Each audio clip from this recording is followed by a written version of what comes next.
Sveiki, mano vardas Justas Pikelis, esu startuolių kūrėjas.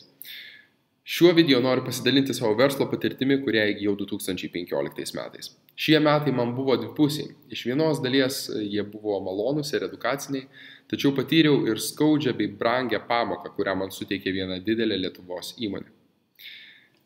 Malonioji dalis susidėjo iš to, jog laimėjau ES ir technologijų bei mokslo centro Technopolis inicijuotą konkursą, kurio pagrindinis prizas buvo kelionė į Jungtines Amerikos valstijas.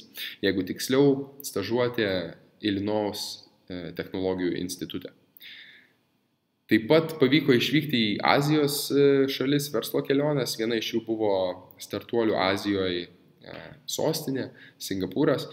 Tad jeigu turite kažkokių klausimų apie Jungtinių Amerikos valstijų ar Azijos startuolių ekosistemos peripetijas, drąsiai klauskite su malonumu, jeigu tai bus mano kompetencijoje, atsakysiu, ar tai būtų žinutės, ar tai būtų seminaras.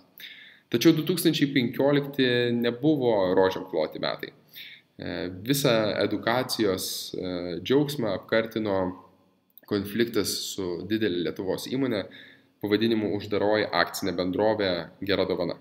Tikriausiai girdėjote apie paskutinę sėkmę startuolio Vinted ir kaip ir kiekvienam jaunam verslininkui, taip ir man norėjosi, tokia svajonė buvo susilaukti dėmesio iš didelės įmonės, iš didelio verslo. Tai pavyko man padaryti, tačiau tame grožyje yra ir kita medalio pusė, kurią man teko pamatyti ir apie kurią aš noriu jums papasakoti. Susidūręs su Gera dovana, jie man pasiūlė bendradarbiauti su mano projektu Stebink.lt, kas yra suasmeninti video pasveikinimai iš įžymių Lietuvos žmonių. Mums susitikus ir aptarus priėjome bendro sprendimo, kad Gera dovana įsigyja mano projektą. Ir tada prasidėjo dėrybos. Dėrybos, kurios man reikalavo nemažai finansinių resursų, teisininkam turėjau užmokėti už jų paslaugas, kuriant sutartį, taip pat ir laiko. Mažiausiai 180 elektroninių laiškų, jau nekalbu apie susitikimus ir skambučius tarp manęs ir Geros dovanos, per tą laiką aš perdaviau ne vieną savo verslo paslaptį ir, manau, konfidencialios informacijos dalį. Kai vėliau paaiškėjo šią informaciją, aš turėjau apsidrausti konfidencialumo ir nekonkuravimo sutartimis, tačiau aš tikėjau, kad bendrauju su patikima ir garbinga kompanija. Tikėjau, kad kompanijai, kurią yra investavę anksčiau mano pagarbą turėję verslo vilkai, kurie tikino, jog gerbė žodinį susitarimą, neapgautų jauno verslininko. Deja, klydau. Sutarties pasirašymo dieną Gera dovana nusprendė pakeisti esminę sąlygą ir paskui nutraukti sutartį. Tai aišku buvo skaudu, bet versle visko būna ir galbūt suprantama, aš nežinau, kas vyksta jų vidaus virtuviai. Tačiau sekantis Geros dovanos veiksmas man sukėlė šoką ir ne tik man, bet ir mano aplinkai ir kitiems kolegoms verslininkams. Praėjus 9 dienom po sutarties pasirašymo, Gera dovana pasileido, mano nuomonė, absoliučiai analogišką projektą kaip Stebink.lt pavadinimu nepirkrožių.lt, kas yra suasmeninti video pasveikinimai iš įžymių Lietuvos žmonių.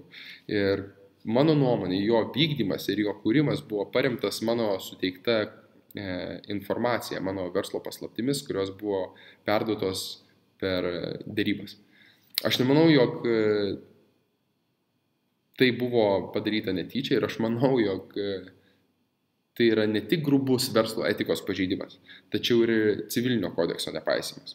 Nors aš pasijutau labai apgautas, tikėjausi, kad tai galbūt kažkoks nesusipratimas ir šią situaciją nuoširdžiai norėjau išspręsti taikiai.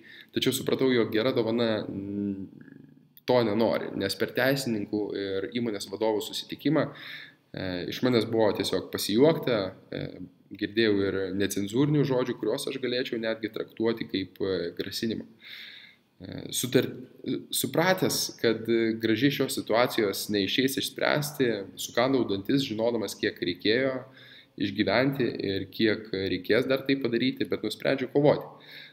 Kreiptis įstatymų nustatytą tvarką ir pateikiau ieškinį, kurį apylinkės teismas priėmė ir dabar aš ir Gera dovana esame teismo procese. Na tikriausiai jau aišku, kad tokiam žaidėjui esant rinkoje man praktiškai neįmanoma parduoti savo verslą.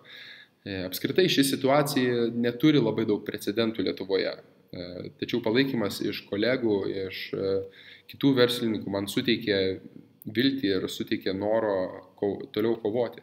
Konfliktas su gera dovana man buvo skaudi pamoka, aš dabar jau žinau, kad reikia net ir susidūrus su iš pirmo žvilgsnio respektabilia ir didelė kompanija, reikia apsidrausti visais įmanomais būdais, nes pasirodo vis dar yra verslininkų, kurie vadovaujasi ankstyvojo 90-mečio verslo praktika.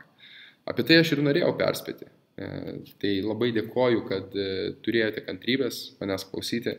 Manau, kad ši istorija bus rezonansinė ir dar daug kartų linksniuojama, bet vis tiek noriu kovoti už aplinką, kurioje būtų saugu daryti savo verslą, kad jaunas verslininkas galėtų saugiai jaustis. Tai darau dėl dabartinių verslininkų, dėl tų, kurie kada nors norės turėti savo verslą ir dėl žmonių, kuriems ne vis vien koks verslas juos aptarnauja.